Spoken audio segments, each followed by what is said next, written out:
நம்ம சேனல் புதுசாக பார்க்குறீங்க வந்து சப்ஸ்கிரைப் பண்ணுங்க. அப்படி பார்த்துட்டு இருக்கோம் லைக் பண்ணிக்கோங்க, பென்சில் அப்படியே ஷேரும் பண்ணுங்க. நம்ம சேனலுக்கு நீங்கள் எந்த படத்தை பற்றி பார்க்க போகிறோம் அப்படின்னு சொல்லி பார்த்தோம்னா, திரு மாணிக்கம் அப்படிங்கிற படத்தை பற்றி தான் பார்க்க போகிறோம். இந்த படத்தில் யாரெல்லாம் நடிச்சிருக்காங்க அப்படின்னு பார்க்குறதுக்கு முன்னாடி இந்த படத்தோட டைரக்டர் பேர் நந்தா பெரியசாமி தான் இந்த படத்தை டைரக்ட் பண்ணியிருக்காரு.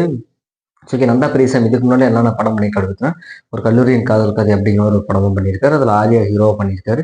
ரெண்டாவது படம் அப்படி எடுத்துட்டோம்னா மாத்தி யோசின்னு சொல்லி ஒரு படம் பண்ணியிருக்காரு. மூணாவது படமாக இது ஆனந்தம் விளையாடும் வீடு அப்படின்னு சொல்லி ஒரு படம் எடுத்திருக்காரு. இந்த படமே 3 படங்களும் ஓரளவுக்கு பெட்டராக இருக்குமே தவிர மோசம் அப்படின்னு சொல்லி சொல்ல முடியாது. பட் இந்த படத்தோட மியூசிக் டைரக்டர் யார் அப்படின்னு பார்த்தோம்னா, அந்த படத்தோட மியூசிக் டைரக்டர் விஷால் சந்திரசேகர் தான் அந்த படத்துக்கு மியூசிக்குமே போட்டிருக்காரு.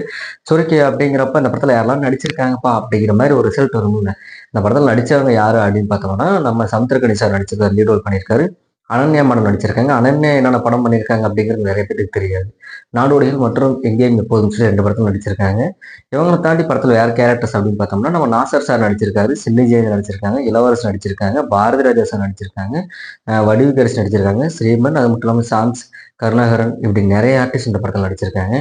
ஸோ ஓகே, இந்த படத்தோட டியூரேஷன் டைம் அப்படின்னு எடுத்துட்டோம்னா 2 மணி நேரம் 2 நிமிஷம் தான் இந்த படத்தோட டியூரேஷன் டைம். கிட்டத்தட்ட இந்த படம்லாம் 7வது மாதமே சென்சார் ஆயிடுச்சு. இப்போ தான் ரிலீஸ் ஆயிருக்கு. ஸோ ஓகே, இன்னைக்கெல்லாம் ஒரு 10 படத்து பக்கமாக ரிலீஸ் ஆயிருக்கு. பட் என்ன பண்ணுறது, என் ஊரில் ஒரு படம் தான் ரிலீஸ் ஆயிருக்கு, உங்கள் தேட்டரில் இருக்குது. இந்த படத்தோட டியூரேஷன் டைம் 2 மணி நேரம் 2 நிமிஷம். ஓகே சொல்லிட்டோம். சரி, டைட்டில் பார்க்கும்போது ஒரு 4 குறிப்பிட்ட கேரக்டர்ஸ் மட்டும்தான் படத்துக்குள்ளே இருக்காங்க அப்படிங்கும்போது இந்த படத்தோட கதை என்னவா இருக்கும் அப்படிங்கிற மாதிரி ஒரு தாட் எல்லாத்துக்குமே தோணும். எனக்குமே அது தோணுச்சு. சரி ஓகே, இந்த படத்தோட கதை அப்படின்னு எடுத்துட்டோம்னா, நம்ம ஹீரோ சமுத்திரக்கனி வந்து குமரி பஸ் ஸ்டாண்ட்ல ஒரு லாட்டரி சீட்டு கடை வச்சிருக்காரு. அவருக்குமே பார்த்தோம்னா கடையை காலி பண்ண சொல்றாங்க. நிறைய கடன் பிரச்சனை அவருக்கு. பத்தாததுக்கு அவரோட பொண்ணுக்கு வந்து பேச வராது, படிக்க வைக்கணும். இதுக்கெல்லாம் வந்து கொஞ்சம் பணம் செலவாகும் அப்படிங்கிற மாதிரி ஒரு பண பிரச்சனை இருக்காரு. பட் இவருக்கே தெரியாம இவரோட மனைவியோட தம்பிக்கு துபாய் போறதுக்காக ஒரு இன்ஸ்பெக்டர் கிட்ட ஒரு 4 லட்ச ரூபா கடன் வாங்கியிருக்காங்க. அந்த பிரச்சனையும் அவரோட மனைவிக்கு வருது. இப்படி ஒரு கட்டத்துல தான் பார்த்தோம்னா, நம்ம பாரதி ராஜா சாரோட பொண்ண ஒருத்தர் கல்யாணம் பண்ணி குடுத்துருக்காரு. 10 பவுன் போடாம பொண்ண இங்க அனுப்பாதீங்க அப்படின்னு சொல்லிட்டு, மாசமானதுக்கப்புறம் பொண்ண தொரத்திடுறாங்க. பாரதி சாரோட பொண்ண தொரத்துனதுக்கப்புறம் இவர் நெறைய போய் பேசி பார்க்குறப்பலாம் முடியல. 10 பவுன் இருந்தா வாங்கலைன்னா நான் வந்து என் தங்கச்சி பண்ணிட்டு கல்யாணம் பண்ணிக்கிறேன்னு சொல்லி பாரதியோட சம்மந்தி அம்மா சொல்ல, பஸ் ஸ்டாண்ட்ல ஒரு ஓரமா உட்காந்துருக்கிறவரு, அங்க இருக்கிற சிலர் பேசின பேச்சு, லாட்டரி சீட் வாங்கினா நிறைய பணம் வரும் அப்படின்னு சொல்லி பேசின அந்த பேச்சை வச்சு அந்த ஏரியாவில் கடை போட்டிருக்காரு. நம்ம சமுத்திரக்கனி சார்கிட்ட போய் ஒரு லாட்டரி சீட் வாங்கணும் அப்படிங்கிறதுக்காக ஒரு 4, 5 சீட்டு வாங்குறாரு.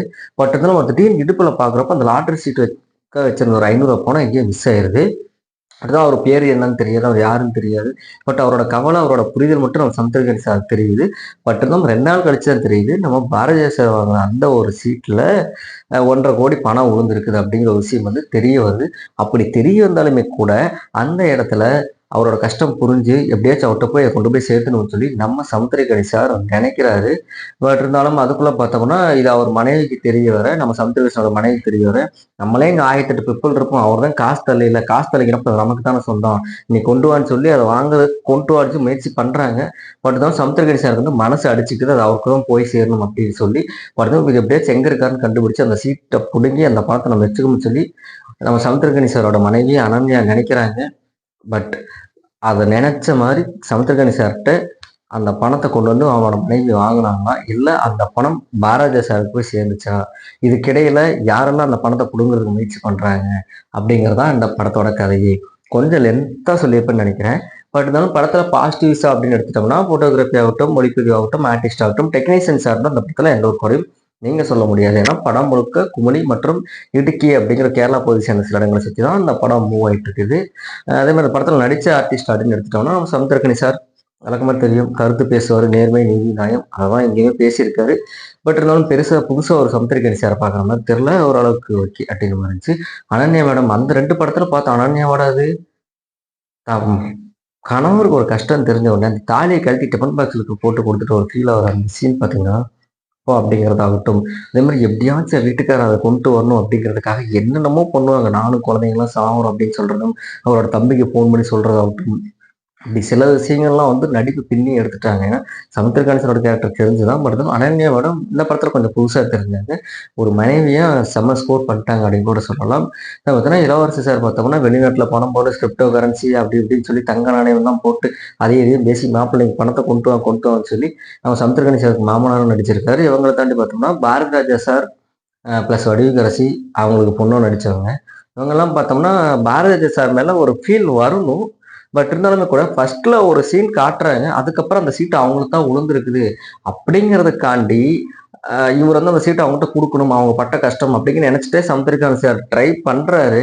பட் என்னடா ஃபர்ஸ்ட் சீன்ல காட்டினாங்க, இப்போ வரைக்கும் அவங்கள காட்டவே இல்லை அப்படிங்கிறப்ப இந்த பாரதிராஜா சார்ட்ட இவர் ஏன் கொடுக்கணும் அப்படிங்கிற ஒரு தாட் மனசுக்குள்ள ஓடிட்டே இருந்துச்சு. ஏன்னா அந்த ஃபீல் வரணும் பாரதிராஜா சார் மேல. அது கிளைமேக்ஸ் வந்துச்சே தவிர அந்த 2 மணி நேரம் 2 நிமிஷம் படத்துல ஒரு 1.25 மணி நேரம் வரைக்கும் அந்த ஃபீல் எனக்குமே வரல. இது என்னடா இவரு ஒன்றும் தெரியாத மாதிரி சீட்டை கொண்டு போய் சுத்திட்டு இருக்காரு அப்படிங்கிற மாதிரி தோணுச்சு. இருந்தாலும் பாரதிராஜா சார் ஆகட்டும், வடிவுக்கரசி ஆகட்டும் எல்லாம் கரெக்டா ஓகே தான். இங்க தாண்டி பார்த்தோம்னா நம்ம சாம்ஸ் பிளஸ் ஸ்ரீமன் ஆகட்டும், இவங்களை தாண்டி பார்த்தோம்னா KPI Bala, Parthiban sir, Arya sir அப்படின்னு சொல்லி பார்த்தோம்னா இன்னமும் இந்த யூடியூபை சார்ந்த பிரபலங்கள் சிலர் இப்படி நிறைய கேரக்டர்ஸ் இந்த படத்தில் நடிச்சிருந்தாங்கன்னா ஒரு கேமியோ மாதிரி பண்ணியிருந்தாங்க. நாசர் சாருமே கூட ஒரு பிளாஷ்பேக் போர்ஷன் வரும். இவங்களெல்லாம் தாண்டி நாசர் சார் ஓரளவுக்கு ஸ்கோர் பண்ணிட்டு போயிடுறாரு. பார்த்தீங்கன்னா சேரன் ராஜ் சார் நடிச்சிருப்பாரு போலீஸ் அதிகாரி. அவர் எந்த படத்தில் நடித்தாலும் போலீஸ் அதிகாரி தான் நடிச்சிருப்பாரு. அப்படியுமே இந்த படத்தில் அவர் நடிச்சுட்டு ஒரு ஓகே அப்படின்னு போயிட்டாரு. படத்தில் பிடிச்ச சீன்ஸ் அப்படின்னு சொல்லி பார்க்கும்போது இந்த ஃபர்ஸ்ட் ஒரு 10 நிமிஷம் இந்த பாட்டெல்லாம் வரும். சமுத்திரக்கனி சாரோட வாழ்க்கை இப்படித்தான் ஒரு ஓட்டத்தில் ஓடிட்டு இருக்கு அப்படிங்கிறத அவரோட வாழ்க்கையை காட்டுவாங்க. வாழ்க்கையை காட்டிட்டு போய் என்னடா அது அப்படிங்கிற மாதிரி போயிட்டு இருக்கும். பட் இருந்தாலும் அந்த லாட்ரி ஊர்ந்ததுக்கு அப்புறம் இவரோட தேடி போறதாகட்டும், இவரோட லாக் பண்ண ஒரு மனைவி நினைக்கிறதாகட்டும், இப்படி ஒவ்வொரு முடிச்சா என்னடா அடுத்தடுத்த சீன் கண்டுபிடிக்க முடியலையே அப்படின்னு போயிட்டு இருக்கும்போது, சமுத்திரக்கனி சார் படத்துல ஏடா அடுத்த சீன் கண்டுபிடிக்க முடியாது அப்படின்னு போயிட்டு இருக்கும்போது இன்டர்வல்ல ஒரு சீன் நடக்கும். அந்த சீன் நான் சொல்ல விரும்பல. பட் இங்க நான் சொல்லிட்டேன்னா உங்களுக்கு அந்த படம் பார்க்குற இன்ட்ரெஸ்ட் போயிடும். அந்த சீனில் பார்த்தோம்னா இப்படி ஒரு சீன் நான் யோசிச்சு வைக்கலடா அப்படிங்கிற மாதிரி தோணும். அதே மாதிரி பார்த்தோம்னா இந்த கருணாகரன்லாம் நான் ஒரு நேர்மையான அதிகாரி அப்படின்னு சொல்லி போலீஸ்கார் ரிவார்டு வாங்க சொல்லி அந்த 2 அதிகாரிங்க இவர் தேடிட்டு இருப்பாங்க. அவர் பக்கத்துலேயே இருப்பார், ஆனால் தேடிட்டு இருப்பாங்க. தேடிட்டு இருக்கிற கேப்பில் தான் திடீர்னு அவர் கை தவிர்த்துட்டு காணாமல் போயிடுவார். காணாமல் போனதுக்கப்புறம் இவர் அந்த பாரதேசரோட வீட்டில் இருப்பார். அங்கே சுற்றி இருக்கிறவங்க கேமரா எடுப்பாங்க. அப்புறம் செல்போன் மூலமாக எடுத்தால் எந்த அளவுக்கு வந்து ஃபேமஸ் ஆகுதா ஃபேஸ்புக், ட்விட்டர் இதெல்லாம் நிறைய வாட்ஸ்அப் இப்படி போயிட்டு இருக்கும்போது அவர் வந்து அங்கே இடுக்கியிலிருந்து தன் சொந்த கடையான குமுளிக்கு கூட வர மாட்டார். அதுக்குள்ள அவரோட விஷயம் அவ்வளோ ஸ்ப்ரெட் ஆகி அவரை பார்க்கறதுக்கு அத்தனை பேர் சிஎம்மே வந்து சமுத்திரக்கனி சாரை பார்க்கணும்னு சொல்லி வர சொல்லி அவர் ஒரு ப்ரெஸ் மீட் கொடுக்க சொல்றப்ப அதை கொடுக்காம ஐயா நான் என்ன பேசணும் அப்படிங்கிறத பேசுறது இதெல்லாம் கொஞ்சம் லாஜிக் மீறலாம் தான் இருக்குது. பட் இருந்தாலும் எனக்கு தெரிஞ்சு இந்த படம் வந்து ஃபேமிலியோட பார்க்கலாம். ஒரு நல்ல படம் அப்படிங்கிறதும் சில மிஸ்டேக்ஸ் எல்லாம் லாஜிக் மிஸ்டேக்ஸ் அப்படின்னு தாண்டி கதையே சில இடங்கள் லாஜிக் மிஸ்டேக்காக தான் இருக்குது அப்படிங்கிறது படம் நல்லா நோட் பண்ணி பார்க்குறவங்களுக்கு தெரியும். ஆனால் பட் இந்த படத்தை பொறுத்தவரையிலுமே நல்லா இருக்குது, ஃபேமிலியோட பார்க்கலாம். ஏன்னா இந்த படத்தில் அவர் சொல்ல வர விஷயம் வழக்கமாக பொலிட்டிக்ஸ் அது இதுன்னு போட்டு நம்ம சமுத்திரக்கனி சார் நீதி நேர்மை நியாயம் பேசுவது. இந்த படத்தில் நீதி நேர்மை நியாயம் இதெல்லாம் கடைபிடிச்சால் நம்மளோட வாழ்க்கை நம்ம யாருங்கிற இந்த உலகத்துக்கு தீர்மானிக்கும். ஏன்னா இங்கே நம்ம ஓரளவுக்கு ஒரு பண வசதி கிடைக்க போகுது அப்படிங்கிறப்போ ஓரளவுக்கு மேலே வளர்ந்து வரணும், ஏதோ ஒரு முயற்சியில் வரணும் அப்படின்னு நினைக்கிறப்போ நம்ம முயற்சியில் தப்பு இல்லை, அடுத்தவங்களுக்கு முயற்சி நம்ம தட்டி பறிச்சு அதில் நம்ம வரக்கூடாது அப்படின்னு சொல்கிறது தான் அந்த படத்தையும் வலியுறுத்திருக்காரு. அதுக்காக நம்ம கிடைக்கிற பாராட்டுகள் நம்ம நல்லது எதையுமே எதிர்பார்க்காம பண்ணால் நமக்கான நல்லது நம்மளை தேடி வரும் அப்படிங்கிறது இந்த படத்தில் சொல்லியிருக்காப்புல. சரி ஓகே, நான் ரொம்ப பேசுகிறேன். டைம் இருந்துச்சுன்னா பாருங்கள். இது மொக்க படம்லாம் சொல்ல, ஒன் டைம் ஒரு ஆவரேஜான ஃபிலிம் தான். படம் ஓரளவுக்கு ஓகேவா நல்லா இருக்குது. இந்த வீக்கெண்ட் நீங்கள் பார்க்காம இருந்தீங்க கண்டிப்பாக பாருங்கள். அப்படி பார்த்துட்டீங்க படம் எப்படிச்சு அப்படிங்க கீழே கமெண்ட்ல பதிங்க. மீண்டும் அடுத்த ரிவ்யூவில் சந்திக்கும் வரை அனைவரிடமிருந்து விடைபெறுகிறேன். நன்றி.